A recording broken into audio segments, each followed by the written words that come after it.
ఒక్కసారి కొమ్మూరి గోల్డ్ కి కాల్ చేయండి. తాకట్లో ఉన్న మీ బంగారాన్ని విడిపించి మార్కెట్ ప్రైస్ కి వాళ్ళు కొనుక్కుని మిగతా డబ్బులు మీకు ఇచ్చేస్తారు. హలో అండి, అందరికీ నమస్కారం. నేను మీ కట్టా కార్తీక్. ప్రపంచ యాత్రికుడిగా పేరు పొందినటువంటి నా అన్వేష్ అనేటువంటి యూట్యూబర్ మీద అనేక కేసులు నమోదవుతున్నాయి. మొన్న అతను శివాజీ విషయంలో చేసిన ఆ వీడియోలో మాట్లాడిన మాటలకు సంబంధించి సీతాదేవి మీద, ద్రౌపదీదేవి మీద రేపు జరిగిందని, పైగా గరికపాటి గారిని అనకూడని మాట్లాడటం, శివాజీ తల్లిని అవమానించేలా మాట్లాడటం, వీటన్నిటి మీద కేసులు నమోదవుతున్నాయి. నిజానికి ఈ విషయం మీద క్షమాపణ చెప్పినప్పటికీ కూడా అతను క్షమాపణ చెప్పిన విధానం కూడా బాగలేదనేటువంటి విమర్శలు పెద్ద ఎత్తున వెలువెత్తుతున్నాయి. లేటెస్ట్గా యూట్యూబర్ మీద సినీ నటి, social activist karate Kalyani case నమోదు చేశారు. ఒకసారి ఆమె ఏం చెప్తున్నారో కూడా ఒకసారి. ఈరోజు ఒక వెధవ ఎక్కడో కూర్చొని భారతీయులందరినీ చాలా నీచంగా మాట్లాడుతున్నాడు.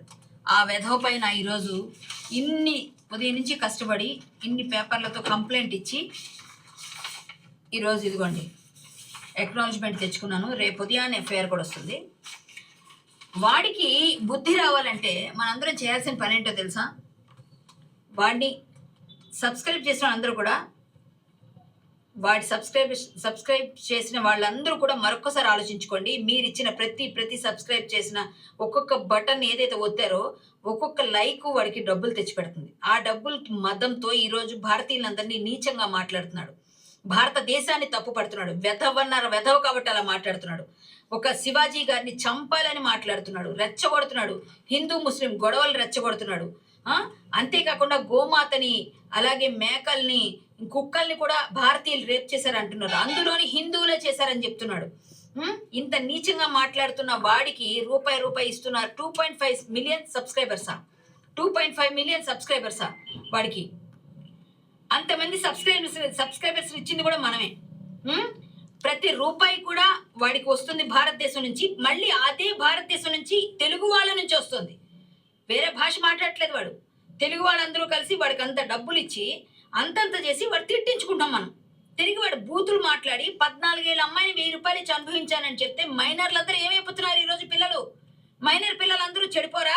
వాడు మాట్లాడే బూతులు వింటుంటే ఒళ్ళు కంపరం ఎత్తుతుంది. మన సీతామాతని, ద్రౌపది మాతని రేపులు అయ్యాయని చెప్పి మాట్లాడుతున్నాడు. వీడేమో చూశాడా వెధవ? మన పవిత్రమైన భారతీయ సంస్కృతిని ఎంత నీచంగా మాట్లాడుతూ నేను భారతీయుడిని, నేను ట్యాక్స్ పేయర్ని అంటున్నాడు. ఎవరికి ట్యాక్స్ పే చేస్తున్నావు? నువ్వు తీసుకుంటున్న ప్రతి రూపాయికి భారతదేశం వాళ్ళందరూ కూడా నీకు లైకుల రూపంలో వేస్తున్న ఒక ముష్టికి నువ్వు ముష్టి వేస్తున్నావు. మేమందరం కలిసి నీకు ఆ ముష్టి ఏరుకొని దాని తాలూకా డబ్బులన్నిటికీ కూడా ట్యాక్స్ పే చేస్తున్నావురా? నువ్వు ఇండియన్ ఆర్మీకి ఇచ్చావా? లేకపోతే ఇంకేమైనా గవర్నమెంట్కి ఏమైనా సేవల కోసం ఇచ్చావా? అంబులెన్సులు తీసుకొచ్చావా? లేకపోతే హాస్పిటల్స్ కట్టించావా? వాటర్ ట్యాంకులు కట్టించావా? ఎదవా తిరిగి మాట్లాడుతున్నావు అట్నుంచిటు. మళ్ళీ భారతీయులందరినీ కూడా నువ్వు ఈరోజు సీతామాతని అనేటి వాడివిరా? మా భారతీయులందరికీ కూడా సంస్కృతి సంప్రదాయాల గురించి నేర్పిస్తావరా నువ్వు? చీరలు ఎలా కట్టుకోవాలి, ఎలా ఉండాలని చెప్తావరా నువ్వు? నువ్వు మనిషివేనరా? అన్నం తింటున్నావు, గడ్డి తింటున్నావురా నోటికి. ఈరోజు వాడి పైన కేసు పెట్టానండి. పంజాగుట్ట స్టేషన్లో ఎఫ్ఐఆర్ కూడా నమోదవుతుంది. రేపు ఉదయాన్నే ఎఫ్ఐఆర్తో నేను బయటకు మళ్ళీ వచ్చి ఒక వీడియో చేస్తాను. ఇలాంటి వెధవ పైన ప్రతి ఊర్లో కేసులు పెట్టండి. ప్రతి దగ్గర కూడా వీడి ఇండియాకి రావాలి. వీడిని మామూలుగా ఉండకూడదు. వీడికి పనిష్మెంట్. ఇండియాకి రావా? నువ్వు ఎక్కడి నుంచి వెళ్ళావురా? నువ్వేమైనా ఆకాశం నుంచి చూడుపడ్డావా? భారతదేశం అంటే నా మాతృభూమి అని చదువుకోలేదురా? నీ మాతృభూమి గురించి ఇలా మాట్లాడతావురా? కనీసం సిగ్గులేని వెధవా? ఇంత నీచంగా మాట్లాడతావురా నువ్వు? ఒకటే మాట చెప్తున్నా, నిన్ను తిట్టకూడదు అని ఎవరైనా అనుకుంటే ఈ మాటలు విన్నవాళ్ళు తిట్టకపోతే పాపం వస్తుంది. నిన్ను తిట్టకుండా ఎవరు ఉండలేరు. ఎందుకంటే నువ్వు మాట్లాడే బూతులు అంత వరస్ట్గా ఉన్నాయి. ప్రతి పిల్లలు చెడిపోయేలా ఉన్నాయి. ప్రతి ఆడదానికి సిగ్గుతో తలదించుకునేలా ఉన్నాయి. ఇదా నీ సంస్కారం? ఒకటే మాట చెప్తున్నా, మార్చుకో పద్ధతి. ఇండియాకు రాకుండా అయితే నువ్వు కష్టం. ఖచ్చితంగా రప్పిస్తారు పోలీసు శాఖ. నీ పైన బాగానే గట్టి నిఘానే వేశారు. నువ్వు ఖచ్చితంగా ఇండియాకు వస్తావు.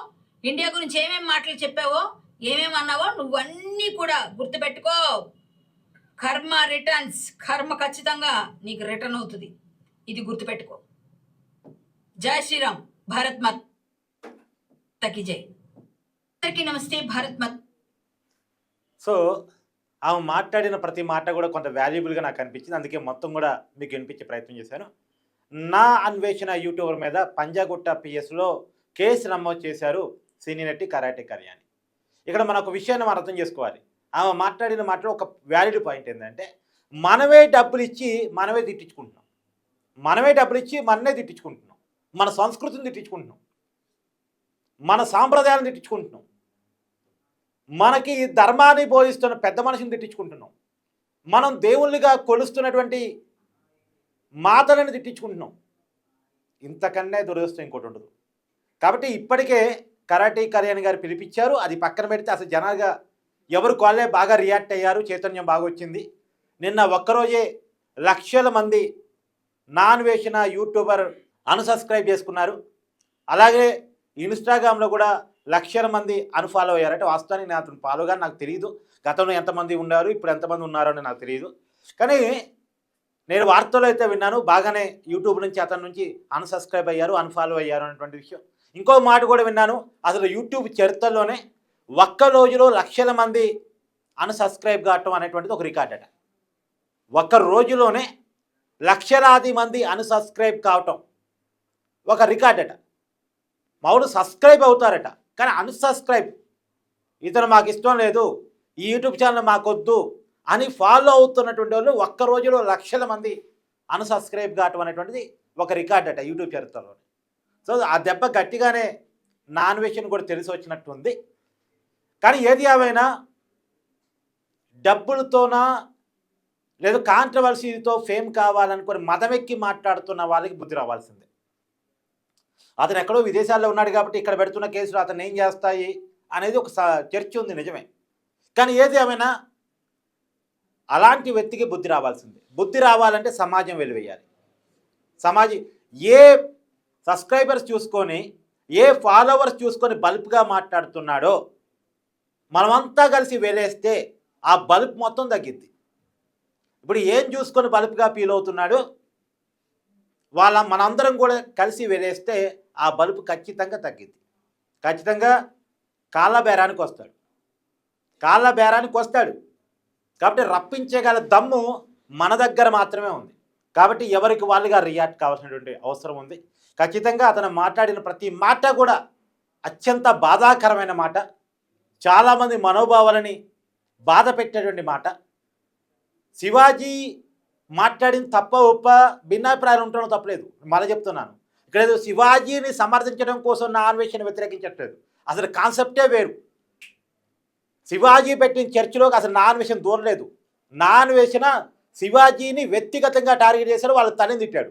అంతటితో ఆగకుండా మనం పూజించే సీతమ్మ తల్లిని, ద్రౌపదీ దేవిని అవమానించేలా మాట్లాడాడు. ఇదంతా పక్కన పెట్టి అసలు వివాదంతో సంబంధం లేని గరికపాటి నరసింహరావు గారు లాంటి వాళ్ళని అనకూడని మాట్లాడినాడు. హిందువుల్ని కించపరిచేలా, భారతీయ సంస్కృతి సాంప్రదాయాలను కించపరిచేలా మాట్లాడాడు. ఆడవాళ్ళు బట్టలు లేకుండా రోడ్డు మీదకి వెళ్ళాలని పిలిపించాడు. ఇవన్నీ కూడా అత్యంత దారుణమైనటువంటి మాటలు. మనం ఖచ్చితంగా అలాంటి వ్యక్తికి బుద్ధి చెప్పలేకపోతే రేపొద్దున మనకు మనం షేమ్ కావాల్సి వస్తుంది. మన్ని ఒక అతను అమ్మలతో సహా తిడుతున్నా మనం ఏం చేయలేని పరిస్థితిలో ఉన్నామంటే అది మన చేతగానితనంగా మారేటువంటి అవకాశం ఉంటుంది. మనం చేతగానోళ్ళం కాదు అని ఎవరికి వాళ్ళుగా ప్రూవ్ చేసుకోవాల్సిన అవసరం ఉంది. సో మీ అభిప్రాయాన్ని కూడా కామెంట్ రూపంలో తెలియజేయండి. Thank you.